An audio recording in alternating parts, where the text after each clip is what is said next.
Oi, pessoal, tudo bom? Como vocês estão? Eu sou o Cássio, do Redação Nota Mil.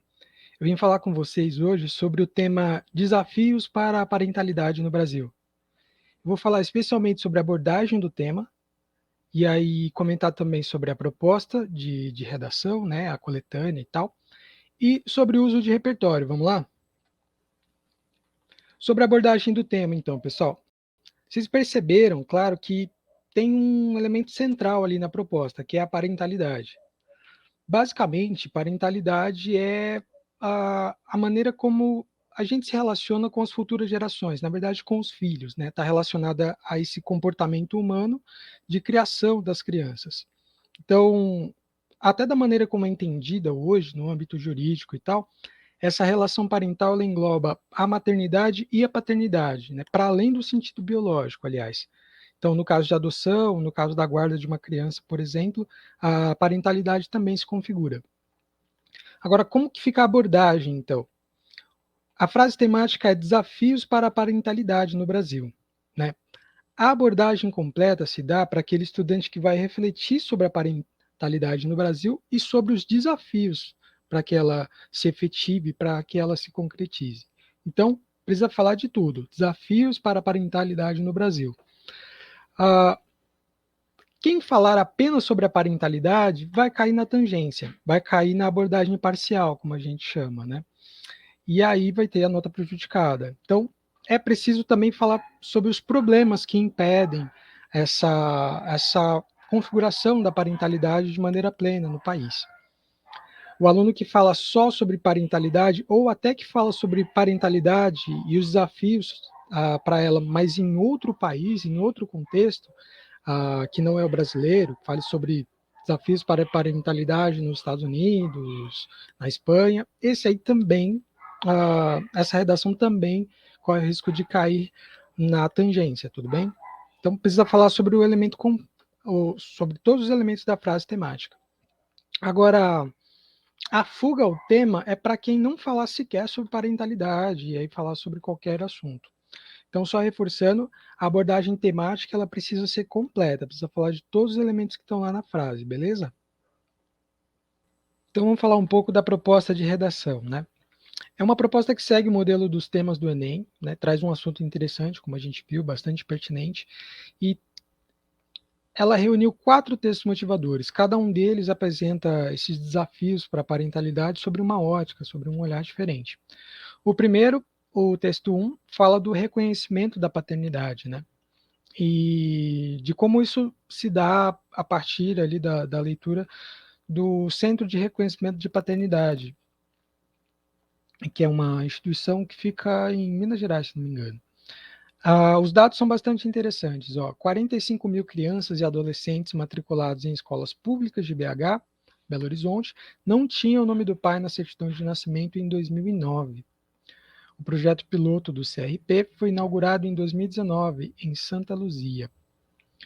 Um outro dado interessante aí, 682 reconhecimentos de paternidade foram concluídos em 2020. Aqui é já o trabalho, né, desse centro que foi inaugurado depois de um projeto piloto, e atua então para facilitar, né, para viabilizar o reconhecimento da paternidade, para que as crianças tenham o nome do pai na certidão de nascimento, enfim.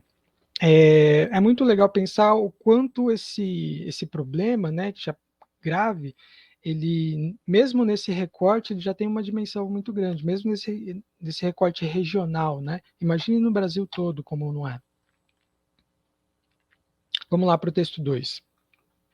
O texto 2 apresenta para a gente um problema social, né? Uma visão restrita aí sobre parentalidade, que acaba por promover exclusão das mulheres do mercado de trabalho. Né? Se a gente pensar que muitas contratações, muitos empregos não são oferecidos a mulheres porque elas podem engravidar ou porque precisam da licença maternidade, a gente tem a dimensão desse preconceito que é imaginar que os filhos devem ser criados apenas pelas mães, né? De relacionar a parentalidade apenas à relação mãe e bebê, quando na verdade é preciso que o pai participe, é preciso que as famílias se envolvam na criação dos filhos de uma maneira mais abrangente e completa, né? Esse texto texto 2, ele contrapõe, então, a licença maternidade a uma licença parental, a um projeto que, na verdade, amplia essa noção de paternidade, né? Se a gente pensar, inclusive, que o trabalho é uma instância da vida social, e a gente entende o quanto esse problema é grave, né? Porque se a mulher é excluída do mercado de trabalho por essa visão restrita, a autonomia dela, o poder econômico, a garantia de subsistência, tudo isso é prejudicado, tudo isso é afetado, né? Então esse texto 2, ele aponta para argumentos ali que estão em prol da igualdade de gêneros. Quem seguir nessa linha argumentativa encontra ali referências muito interessantes, né? Bora para o texto 3. O texto 3 fala da queda do reconhecimento da paternidade nos últimos anos, durante a pandemia, e vai apontando ali possíveis causas, né, como o distanciamento social, o fim dos relacionamentos, né, a dificuldade de acessar serviços, como até os de reconhecimento de paternidade durante lockdown, enfim. Mas é algo a se perceber, né, e a entender o quanto o reconhecimento da paternidade é sensível a essas mudanças, a esses conflitos e a esses problemas da sociedade. O texto 4 vai fazer uma comparação entre países, e aí ele coloca o Brasil ali como um dos países que reporta não a pior experiência, mas desconforto, né, como ele coloca, desconforto nas experiências de parentalidade em relação a outros países, né, comparado a outros países. E algum dos aspectos comparados foi a ausência de pressão, e aí pressão social, né, para criar, para cuidar da criança, a resiliência financeira, a sua capacidade de financeira, né, para manter a família, para manter a casa, suporte para a vida profissional, e aqui dá para pensar, então, nas leis trabalhistas, como está posto ali no texto 2. E aí eu tenho bebê de temperamento fácil, esse eu achei muito interessante, bebê de temperamento fácil, mas se a gente parar para pensar, as crianças realmente não são iguais, cada criança tem a sua individualidade, o seu comportamento diferente, isso também pode ser um desafio. Que mais?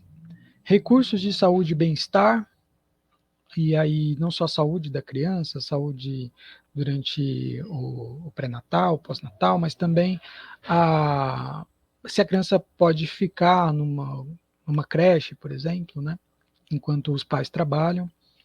Ambiente solidário. Ambiente solidário, a gente pode pensar na rede de apoio, né, se a família conta ali com amigos, com outros parentes para ajudar na criação da criança. Parentalidade compartilhada volta para aquela questão da igualdade de gêneros, e confiança na parentalidade. Enfim, esse é um texto que, mesmo ali nos quadrinhos, né, vai oferecendo vários caminhos ali de reflexão e de argumentação. Muito interessante o texto 4. É isso, pessoal. Bora falar de repertório? Para falar de repertório, eu trouxe 3 referências, e 2 delas são muito conhecidas, são clássicos. A primeira vem da literatura, e a gente foca ali nos problemas de paternidade. Vocês já adivinham qual é, né? É o livro Dom Casmurro, o romance do Machado de Assis. Quem leu vai se lembrar que o personagem principal, o Bentinho, o Bento Santiago, ele não reconhece o filho Ezequiel. Ele suspeita que foi traído pela esposa, pela Capitu, com o melhor amigo, o Escobar, mas a gente não sabe o que aconteceu. Quer dizer, a trama, o enredo é construído justamente para a gente não ter certeza do que acontece. Porque a gente só tem o ponto de vista do Bentinho, né? E o Bentinho não costuma lá ver muito bem as coisas, não. O fato é que ele decide não participar da criação do filho e mandar, quer dizer, permitir, deixar que a Capitu vá com Ezequiel para a Europa.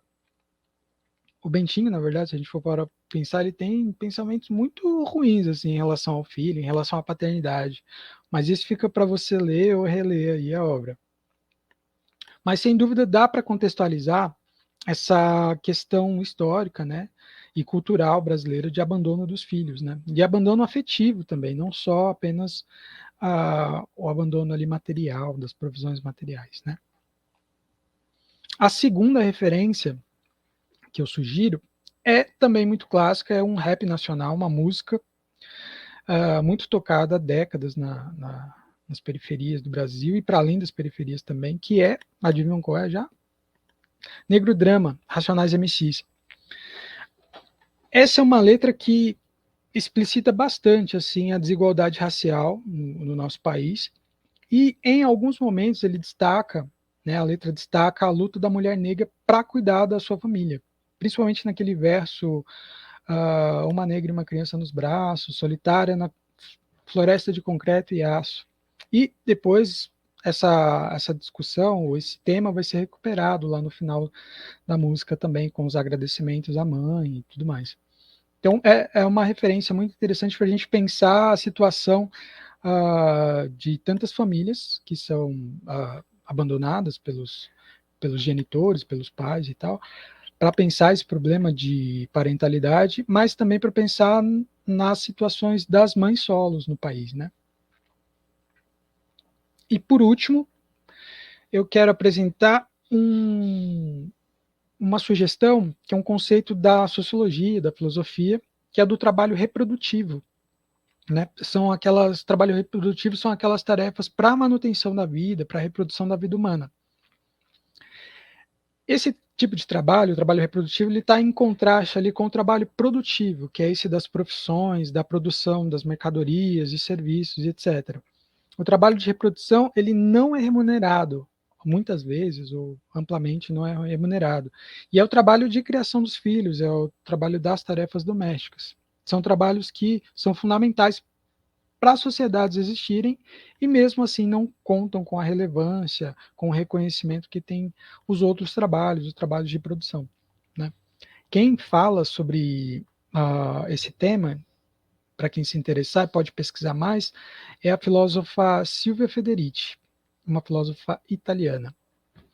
Esse também é um repertório que dá para ser, que é legitimado pelas áreas do conhecimento, né? Pode ser empregado, é pertinente ao tema e pode ser produtivo, principalmente se a gente vincular com a questão da desigualdade de gênero que está posta ali no texto 2, né? Sobre a necessidade de ter uma licença parentalidade e equilibrar essa relação desigual entre homens e mulheres na criação dos filhos, muitas vezes. Beleza, pessoal? Por fim, então, quero lembrar que essa proposta de redação está disponível na nossa plataforma. Você, aluno ou aluna, pode conversar com o seu professor para poder escrever sobre esse tema da parentalidade. E você, professor ou professora, pode também selecionar essa atividade para suas turmas. É isso, pessoal. Bons estudos e até breve.